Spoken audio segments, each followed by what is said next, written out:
Good to see everyone, and welcome to this edition of Conversations Daily News. I'm your host, Cyrus Webb. Glad you all could join us once again. We, of course, have your news headlines coming up on this Tuesday. We have the Truth of the Day with Mary Ellen Ciganovich, and in today's Entertainment Spotlight, being part of my conversation with Zak Folkman of Subify. Enjoy today's broadcast. For Conversations Daily News, I'm Cyrus Webb with your Tuesday headlines. In Mississippi news, the Mississippi State Department of Health reported 7,839 new COVID-19 cases and 52 additional deaths on Monday. The numbers were for the three-day period, August 13th through August 15th. 22 of the 52 deaths occurred between July 25th and August 9th and were identified from death certificate reports. Over the weekend, a Mississippi middle school student passed away from COVID. A Raleigh High School administrator said 13-year-old Michaela Robinson had tested positive for the virus. She was loved by all of her teachers. She was an honor student, a band student. Everybody says if they had 30 kids in the classroom like her, they have the perfect classroom, said Smith County School Superintendent Nick Hillman. The 8th grader passed away early Saturday morning, hours after Governor Tate Reeves downplayed the impact the virus has on kids. For most children, it's just a case of the sniffles, Reeves said on Friday. Smith County parents, though, are worried. According to the Mississippi State Department of Health, Robinson is the 5th person under the age of 18 to die during the pandemic in Mississippi. In national news, Biden says he stands squarely behind Afghanistan decision. Striking a defiant tone, President Joe Biden said Monday that he stands squarely behind his decision to withdraw U.S. forces from Afghanistan and that the Afghan government's collapse was quicker than anticipated. Biden said he was faced with a choice between sticking to a previously negotiated agreement to withdraw U.S. troops this year or sending thousands more service members back into Afghanistan for a third decade of war. Biden said he would not repeat mistakes of the past and did not regret his decision to proceed with the withdrawal. I stand squarely behind my decision, Biden said in a televised address to the nation from the White House East Room. After 20 years, I've learned the hard way that there was never a good time to withdraw U.S. forces. Biden said he'd rather take the criticism over the fallout in Afghanistan than pass the decision to a 5th president. He said the decision to leave Afghanistan is the right one for America.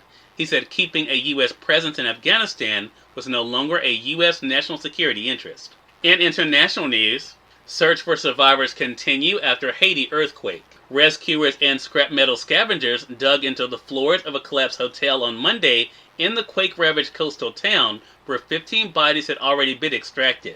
The quake, centered around 125 kilometers or 80 miles west of the capital, killed at least 1,297 people, nearly razing some towns and triggering landslides that hampered rescue efforts in a country that is the poorest in the Western Hemisphere.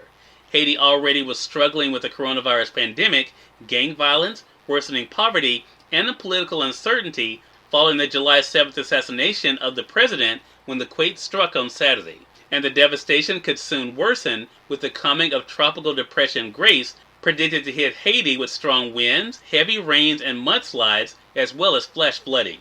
In more national news, U.S. probing autopilot problems on 765,000 Tesla vehicles. The U.S. government has opened a formal investigation into Tesla's autopilot partially automated driving system after a series of collisions with parked emergency vehicles. The investigation covers 765,000 vehicles, almost everything that Tesla has sold in the U.S. since the start of the 2014 model year.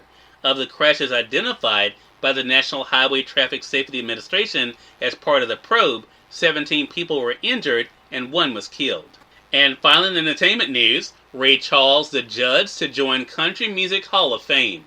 R&B legend Ray Charles, who helped redefine country music in the Civil Rights era, and Grammy-winning duo The Judds will be inducted into the Country Music Hall of Fame.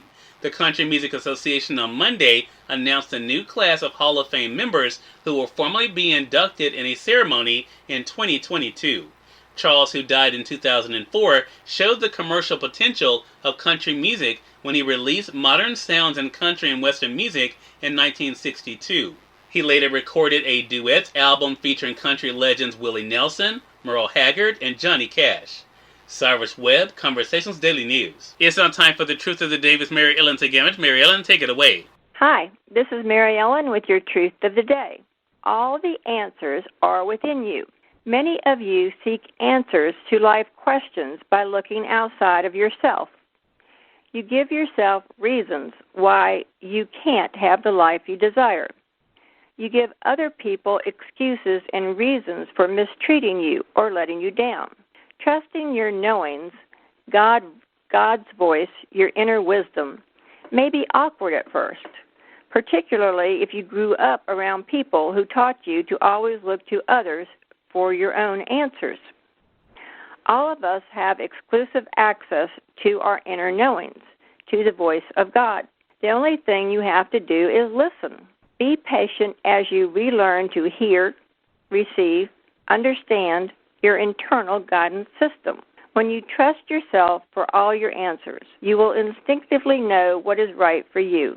Today, know the answers you seek can be found by answering your own questions. And remember, enjoy the day. Zak Folkman of Subify is featured in today's Entertainment Spotlight. We're here on Conversations Daily News. For Conversations Daily News, I'm Cyrus Webb with the Entertainment Spotlight. Zak Folkman of Subify joined me recently on Conversations Live, the radio show, to talk about how they are connecting content creators with their audiences. Here's a bit of our conversation. A lot of people out there, there's a lot of frustration, as you know, because this is your arena, Zak, that when it comes to connecting with your audience, make sure you're able to spread, the messages you want to be able to do, to have that engagement with them. You're not always able to do that on the platforms that are out there. What has it been like for you through Subify to be able to offer that as an option? Yeah, that's a really great point. It's been incredibly rewarding because, I work with a lot of content creators, influencers, celebrities, athletes, and even brands who are doing exactly that. They're trying to build and connect with their audience and their following on traditional social media platforms. And I hear from them time and time again with more and more frustration around whether or not they're even being seen by the people that are following them. So some of these people might have millions of followers on social media, and when they post a video or a story or whatever it might be, a post, they're not being seen by the majority of their followers. And that's because these platforms have to decide through all these algorithms that we hear about what content to show to what people.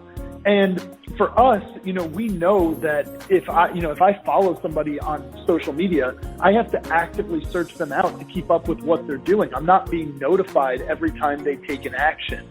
So because of this, it really hurts their ability to connect with their fans and followers, where at Subify, we take a different approach, which is we build a unique branded ecosystem for each one of our creators on the platform that has a 99% plus penetration, meaning if somebody posts a video, goes live, puts up a story or whatever it might be, that's going to be seen by over 99% of the people that subscribe to their platform. Cyrus Webb, Conversations Daily News. We thank you all for tuning in to this edition of Conversations Daily News. But back to you guys on tomorrow with more news, Truth of the Day with Mary Ellen Ciganovich, and of course your Entertainment Spotlight. Until then, I'm your host Cyrus Webb saying, as always, enjoy your day, enjoy your life, enjoy your world. Thank you all for choosing Conversations Daily News today. Let's make today amazing. Take care.